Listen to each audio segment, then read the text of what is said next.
Welcome back, everybody, to Cinematic Disasters. Last time we talked about one of the movies I hate the most, which was the 2019 Lion King. But today's movie does not suck that much less. It's less infuriating, but boy is it not better made. Ugh, no. These are about on the same level of suck. They're completely different genres and made by completely different people, but they share many things in common. And none of those things are good. So today, let's find out why Star Wars Episode 2, Attack of the Clones, is a cinematic disaster.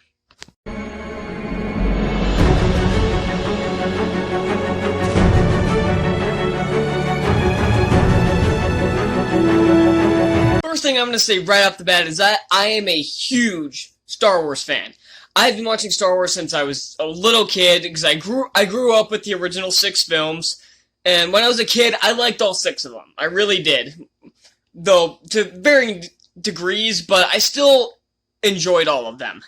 But the older I get, the more I realize how much some of these films suck. Especially this one. Now, I'm going to briefly give my thoughts on the films that preceded Attack of the Clones. And I love the original trilogy. I'm just going to throw all that into one category. I really, really like the original trilogy. I think Empire is the best of those 3. I think Return of the Jedi is probably easily the weakest of them, because that one has a lot of problems, but I still really like it. Phantom Menace is kind of a split when it comes to fans. Some people like it and give it a pass. Some people hate it. Phantom Menace was my movie as a kid, so I have a soft spot for it. I know it has problems. I freely admit it is not a good movie, but I can still easily enjoy it. I still really like it. People hate Jar Jar just so much. I'm able to tolerate him because I grew up with those movies, and I grew up liking Jar Jar, being fine with Jar Jar, so I can tolerate him just fine. The Senate hearings I can sit through fine. They're boring, yes, but I can sit through it just fine. I can sit through it long enough to get to the action. And the action in Phantom Menace is, when it gets to the action in Phantom Menace, it's amazing. And a lot of the characters in that movie are actually a lot of them are very good. The acting in that film is kind of hit or miss, but when it hits, it really hits. Especially when it comes to Liam Neeson, Ray Park, and Ewan McGregor. So, then we get the sequel, Attack of the Clones, which, already that's a boring title right off the bat. So, I know it's weird to complain about the title, but I'm doing it anyway. Complaining is what I'm good at. That's why I started this. So, yeah, so even just right off the bat, okay, every Star Wars film starts with a ship flying somewhere. But all the other ones had a purpose doing something. And it was something that would be exciting. Well, kind of. The original had a space battle. Empire had a probe droid being shot to Hoth. And Return of the Jedi started off with the Star Destroyer, or with the shuttle going to the Star Destroyer. And then Phantom Menace started out with this cool design of a Jedi cruiser heading towards a huge blockade of battle droid cruisers, of control ships. This one, it's just the freaking Naboo Queen's cruiser with a couple of N1 Starfarers just slowly flying through space, and it's extremely boring to look at. And that's a great way to describe this movie. It's boring. Definitely the most boring Star Wars film. Even beating out Rogue One. So, that's the thing with this movie. It's like half boring, half batshit insane in the worst way possible. So yeah, it's like everything is split in half between those two. Some performances are very good, even if they're kind of boring. Like Ewan McGregor, he's a great actor, and he's great as Obi-Wan, and he's good in this film, but his character is boring as shit. And then you have the other half, who have terrible performances, like Hayden Christensen and Natalie Portman. And I think Hayden Christensen could be good with a better director and some better dialogue. If we had a competent writer and a good director, I think Christensen can pull out a decent performance, because he pulls out an okay one in Revenge of the Sith. I think when he acts with his facial expressions, it works. He looks like he looks like a badass. He looks like how you could imagine Darth Vader in when he was completely human. Whenever he has this, like, evil look in his eyes, even in this film, when he's fighting the Tusken Raiders, when he gets that evil look, you're like, okay, now he's gonna do something. Now I'm getting into it. But he only does it, like, twice in this movie. It's when his mother dies, he looks up at the Tusken Raiders, and then the other one's after he cuts off the two heads, and then when he looks up at the Tusken Raiders again. And that scene alone is dumb as hell, because that should be an emotional scene, yet it lasts. The sequence of his mother is fine. And Christensen's able to pull it off fine. That's one of the few scenes where Christensen's actually able to act. But right after that, he goes and kills all the Tusken Raiders. And this could have been such an emotionally powerful fight sequence. He could have gone through just slaughtering all those Tusken Raiders so we could see the anger in him growing and see him feeding into the dark side. Nope, he cuts off a couple of the Tusken Raiders who were guarding it, he swings his lightsaber and cuts off one off screen, and it cuts away.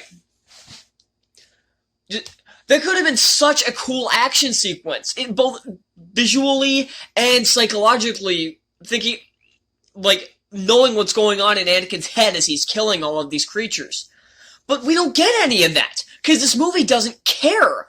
That's one of these things that this movie doesn't care about scenes that could be emotionally riveting. It cares about emotional scenes that are horribly written that you don't give two shits about.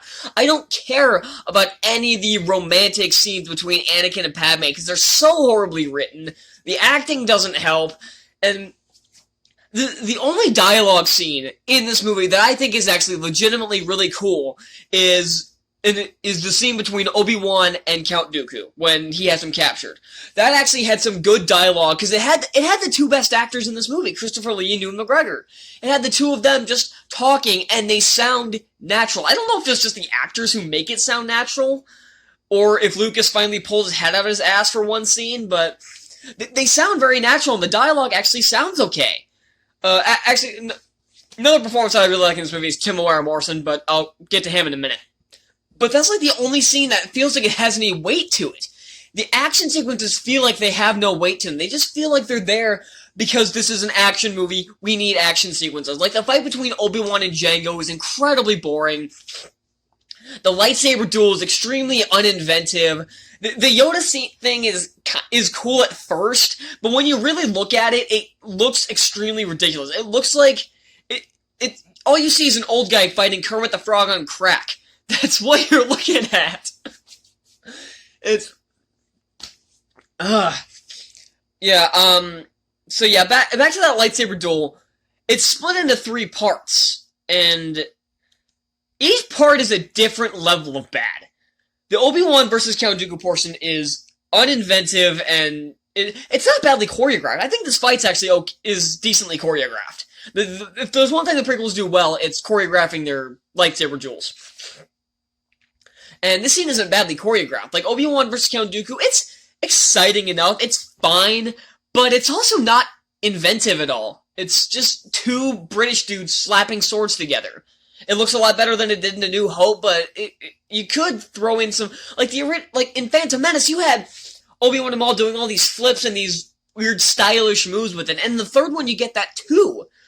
But even in the fight with Anakin and Count Dooku in the next one, you get some, like, spins here and there. Obi-Wan spins a lot in his fight scenes, which I guess is, like, his signature move, but it doesn't feel like he's actually using it to fight. It feels like he's using it because Lucas thinks this looks cool. Right?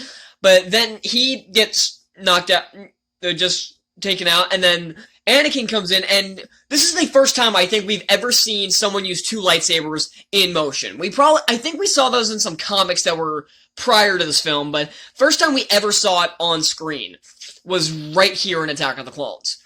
And it lasts all of 9 seconds. 9 seconds. And it looks cool. It's just 2 shots, but when you see Anakin spinning around with the 2 lightsabers, and it looks pretty badass, but then they just cut the lightsaber in half, and it's like, oh, back to 1 blade. And not only that, the rest of this Anakin versus Dooku fight is stupid as shit. He cuts a power cord, and the rest of the fight is all in close-up. You can't take in the cool choreography, because I don't even think this section of the fight was choreographed.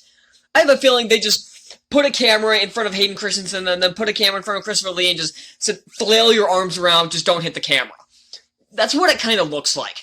Because you never see lightsabers clash. All you see is their faces and the glow reflecting off them. Every once in a while, you'll see a lightsaber come into frame, but that's it. You don't see two lightsabers clash until they go back to the wide shot, and then it's another 8 seconds till Anakin gets his arm cut off. And then Yoda, like I already said, Kermit the Frog on crack. And at first it looks cool, but then you realize how ridiculous this is. And he should have been able to beat Dooku, not only just in the lightsaber fight, but at the end, Dooku shouldn't have been able to get away, because in the original film, in Empire, he's able to lift a freaking starship with just like 2 fingers. He can just do it like that. In this one, he has to do like this. This is what he's doing to try to lift a pillar that should weigh about a third of what that X-Wing weighs at most. So he should be able to like hold that thing up with one hand and then grab Dooku with the other. Hell, those Senate pods in the third film, he's able to throw around a lot easier. And you know what? Hell, if you're gonna pick up that pillar, throw it at his ship so he can't get away. Don't just go, ugh. No, just pick that thing up and throw it at the motherfucker's ship. So, yeah, so the Clone Army battle should have been epic beyond all belief. How do you take something so awesome on paper and screw it up so badly? That's the phrase I could use for this movie. How do you take something that should be so awesome on paper, like, hey, look at this on paper, yes, this should be awesome, but then you screw it up so badly on screen? The Clone Army battle is boring. It's boring. The fight with the Jedi and the Geonosians is kind of cool, but the clones is just a bunch of guys shooting like this, and all of the clones are CGI. And I know people have made the jokes about George Lucas overusing CGI in these films, but when you have a close-up of a clone trooper, one clone trooper, and it's entirely CGI, and I can tell, why didn't you just put somebody in a clone trooper costume and put him in frame? That simple fix. But no, they had to CGI all of the clone troopers in. So, and speaking of the clones, I'll get back to Temuera Morrison and Jango Fett. Jango Fett is probably the coolest thing in this movie. He's a badass, and he's far better than Boba Fett. I know a lot of people love Boba Fett, but when it comes to the movies, really? He has 5 lines, and one of them's, ah! The comics and the books, he's cool, because I've read those. Ones that are prior to Empire, and the ones that take place after Return of the Jedi, because they show he lives. And I'm excited to see what they do with him in Mandalorian, and Morrison's back. Yay! But, other than, if you just watch the movie, you say, oh, but Boba Fett's so badass. Is he? He doesn't kill anybody, and he gets taken out by a blind man wildly waving around a metal stick. That's not badass, that's lame. But Jango Fett is a genuine badass. He's able to escape Obi-Wan Kenobi. Like I said, boring fight, but at least I got to see Jango Fett try to kick some ass.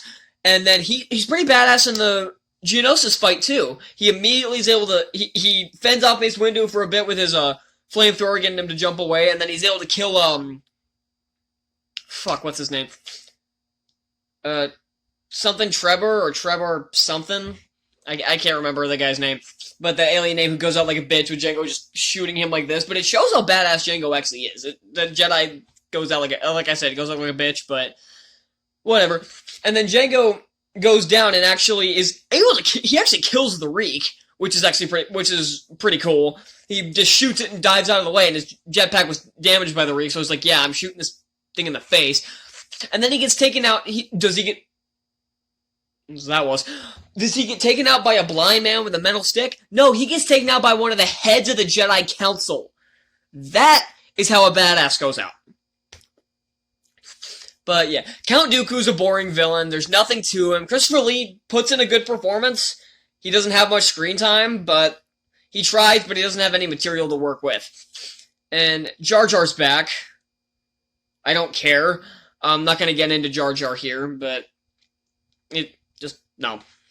Palpatine has no screen time in this either. He's in it for 5 minutes, maybe. He has one conversation with Anakin, and then he's at the Senate meeting, and then he's as Sidious when talking to Dooku for all of 10 seconds. That's about it. Waste of Ian McDiarmid's talents. Yeah, there's just not much to talk about this one. This might have been a mistake going so early in this segment because this one's so boring that there's not much to talk about. The music's nice, I guess. John Williams can do no wrong, in my opinion.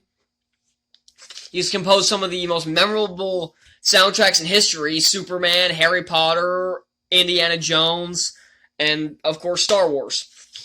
So, yeah, is there anything I forgot to talk about? Other than some of the side characters like Mace Windu and Zam Wesell, who have no screen time either, they're not really worth going to. Zam Wesell I thought was okay, and one thing I will give credit for, in that opening airspeeder chase, when they're chasing Zam Wesell, I thought the banter between Obi-Wan and Anakin was actually kind of funny. Lucas is not known for writing humor. In fact, he's quite awful at it, as evidenced by Jar Jar Binks. But the banter between Obi-Wan and Anakin in that scene is actually kind of funny. I actually enjoy it. But then they're showing that they have this camaraderie between each other. It seems like when McGregor and Christensen work with each other, Christensen can pull in he can pull off some actual acting. But then their paths divulge for an hour and a half, maybe? Because they don't meet up till Geonosis again. And all they do is yell at each other after that, after Obi-Wan makes a few sarcastic remarks at him. That's not a healthy relationship. It doesn't... At first it seems like, okay, Anakin and Obi-Wan, yeah, they argue while they're protecting Padme, but you can tell they're legitimate friends. At the end, they don't seem like they're friends. They feel like two guys who are reluctantly working together. And at this point in their relationship, they're like best friends. Like Obi-Wan describes Anakin as a brother, and Anakin sees Obi-Wan as a father figure. The one he never had. But we don't see that in this movie. And I'm wondering why. This should have been... What I would have done to fix the prequel trilogy. Leave Revenge of the Sith as it is. Make it better, but... leave that where it is. Episode 1 should have been you could have still called it The Phantom Menace, you can still have Maul as the villain, and have Maul cut off Anakin's arm, but combine episodes 1 and 2 in that. You can have the Naboo invasion, but have the clone army battle be there, and have Maul cut off Anakin's arm, and then Obi-Wan take him out. So that's how you do that. And then have the second movie take place during the Clone Wars. Like that miniseries that came on in 2003. That should have been episode 2. That's actually very good, by the way. That's way better than any of the prequel films. So, and I know these prequels have been getting a lot more love nowadays, mostly since people hate the sequel trilogy so much that they're like, you know what? Maybe the prequels are onto something. And, yeah, I'm not a huge fan of the sequel trilogy. I like The Force Awakens. Unpopular opinion, I don't give two shits. I really like The Force Awakens. I fucking hate Last Jedi and Rise of Skywalker. But, so, yeah, it balances out. And if you're wondering what I thought of Rogue One and Solo, they're good. I really like Solo, actually. Solo's actually one of my favorite Star Wars films. But I'll probably get to that in my Diamonds in the Rough segment one day. But right now, I'm focusing on this boring piece of crap that I'll never understand why anybody likes to begin with. This is not Lucas's worst work. I think Strange Magic and Howard the Duck are definitely some of Lucas's worst work, and that fucking holiday special, and good god, that Lego one's coming up. Oh, no, and that's tomorrow. Oh, god, that comes out tomorrow. Fuck. Fine, I'll review it. I don't want to, but I will. I hope you appreciate the shit I do for you guys. But, yeah, that's about gonna wrap it up. There's not much else to say. I had a lot more anger towards Lion King, and I'll have a lot more anger towards my next one. But, yeah, there's just nothing to talk about here. But, yeah, okay, so that's about it. Next time, we're going to be venturing into the wonderful world of superheroes. Though this movie's anything but wonderful. So, yeah, until then, I'll see you all next time. Bye!